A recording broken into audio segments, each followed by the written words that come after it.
July 12వ తారీఖున samples తీసుకున్నారు. అంటే ఎవరు ముఖ్యమంత్రి, ఎవరి హయాంలో ఇది? చంద్రబాబు నాయుడు గారు సాక్షాత్తుగా ముఖ్యమంత్రిగా ఉన్న హయాంలో. ఆయన జూన్ 4న ఎన్నికల్లో రిజల్ట్స్ అయినాయి. జూలై 12 ఆయనే ముఖ్యమంత్రి. ఆయన ముఖ్యమంత్రిగా ఉండగా శాంపుల్స్ జూలై 12వ తారీఖున శాంపుల్స్ తీసుకున్నారు. వచ్చిన ట్యాంకర్, ఒక ట్యాంకర్ తిరుపతికి ఆ టైంలో వస్తే, ఈ నెయ్యి సప్లై చేసే ట్యాంకర్ వస్తే దాంట్లో నుంచి శాంపుల్స్ తీసుకున్నారు. ఈ శాంపుల్ను 17వ తారీఖున 17న అంటే వాళ్ళ టెస్టులన్నీ చేసి, ఆ 3 టెస్టులు అక్కడే వాళ్ళు చేస్తారు. చేసిన ఆ టెస్టులు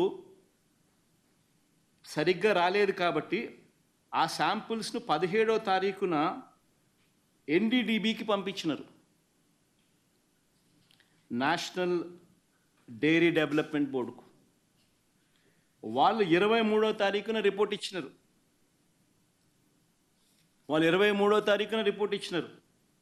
జూలై 23న. అవును, రిజెక్ట్ అయింది. నేను ఒకటే అడుగుతా ఉన్నా, జూలై 23వ తారీఖు నుంచి 2 నెలలు చంద్రబాబు నాయుడు ఏం చేస్తూ ఉన్నాడు? 2 నెలల తర్వాత ఇప్పుడు చంద్రబాబు నాయుడు గారి 100 రోజుల పరిపాలన మీద అడ్వర్టైజ్మెంట్ ఇచ్చినప్పుడు ప్రజలు సూపర్ 6 ఏమైంది, సూపర్ 7 ఏమైంది అని చెప్పి ప్రజలు చంద్రబాబు నాయుడు నిలదీస్తూ ఉన్నప్పుడు టాపిక్ డైవర్ట్ చేసేందుకు జూలై 23వ తారీఖున ఇచ్చిన రిపోర్టును ఇప్పుడు తీసి ఆ రిపోర్టును వక్రభాష్యం చేస్తూ ఆ రిపోర్ట్లో నుంచి ఈ మనిషి నోటికి వచ్చినట్టుగా, ఇష్టం వచ్చినట్టుగా అబద్ధాలు ఆడడం మొదలుపెట్టాడు. ధర్మమేనా అని అడుగుతా ఉన్నా. ఇంకొకటి ఆశ్చర్యకరమైన విషయం కూడా చెప్పాలి. ఆశ్చర్యకరమైన రిపోర్ట్ ఏంటంటే, పోనీ రిపోర్ట్ ఏమిటి అని ఒకసారి చూద్దాం. ఇది report.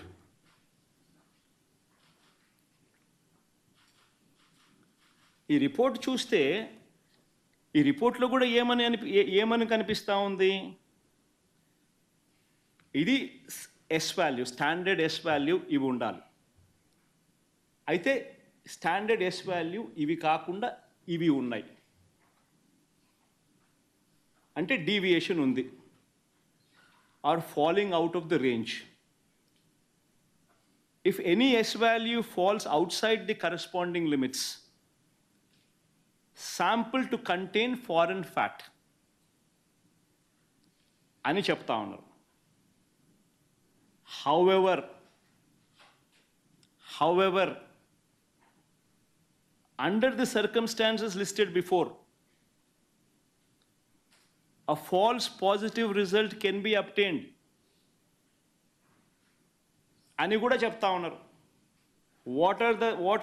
What are those kind of circumstances అని చూస్తే, if the sample is obtained from bovine milk other than cow's milk, if the sample is obtained from cows which received an exceptionally high feeding of pure vegetable oils such as repressed oil, cotton or palm oil, etc. Exception చెప్తా ఉన్నాను. Or if sample is obtained from cows suffering from serious underfeeding, or if the sample is obtained from cheeses,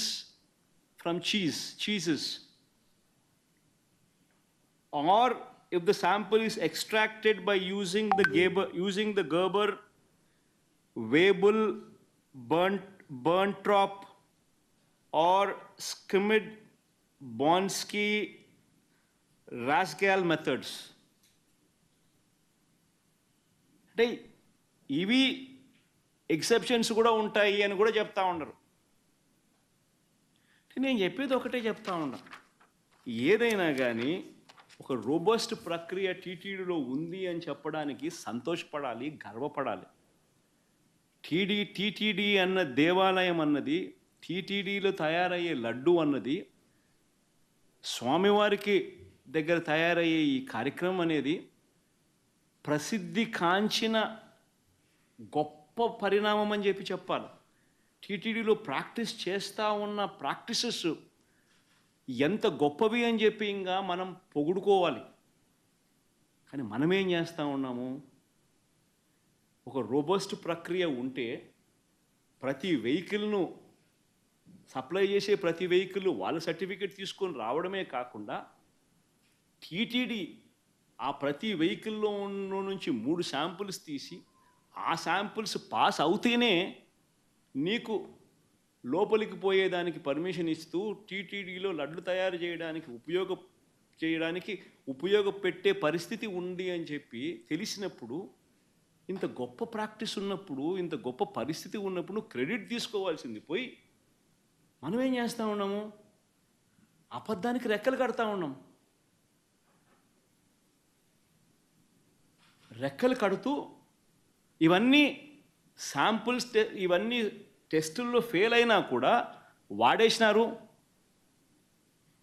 లడ్ల కింద తయారీ చేసేసినారు, ప్రజలకై భక్తులకై పంచిపెట్టినారు, భక్తులు అలాంటి లడ్లు తిన్నారు అనే ఒక ముఖ్యమంత్రి స్థానంలో ఉన్న వ్యక్తి టీటీడీ వెంకటేశ్వర స్వామి గుడిని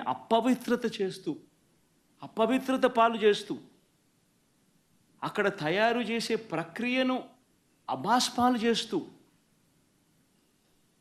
మన గుడిని, మన వెంకటేశ్వర స్వామిని మనం తగ్గించుకుంటున్నాం.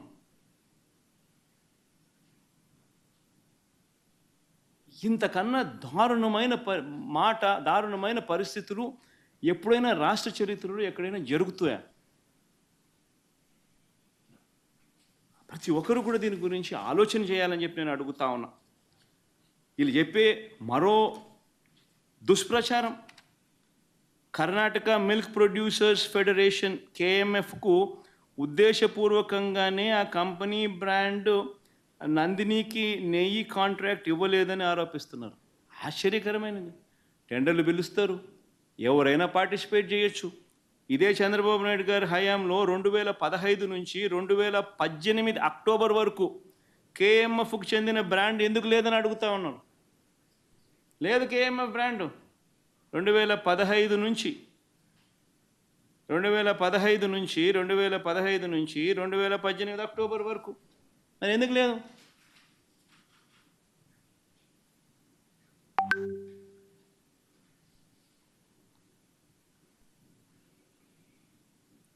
ఇంకొకటి ఆశ్చర్యకరమైన విషయం, national dairy development board report July 23 అంటే 2 months బిఫోర్ రిపోర్ట్ వస్తే ఏ అధికారి వివరణ ఇవ్వకుండానే 2 నెలల తర్వాత టీడీపీ ఆఫీస్లో, తెలుగుదేశం పార్టీ ఆఫీస్లో ఆ రిపోర్ట్ రిలీజ్ చేస్తారండి.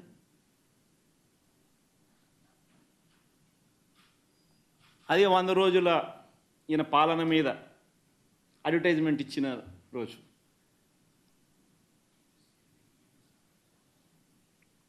అసలు తిరుపతి తిరుమల దేవస్థానంలో నిజంగా మనం వచ్చిన తర్వాత, వైఎస్ఆర్సీపీ ప్రభుత్వం వచ్చిన తర్వాత ఎన్ని విప్లవాత్మక మార్పులు ఇంకా తీసుకొచ్చాం.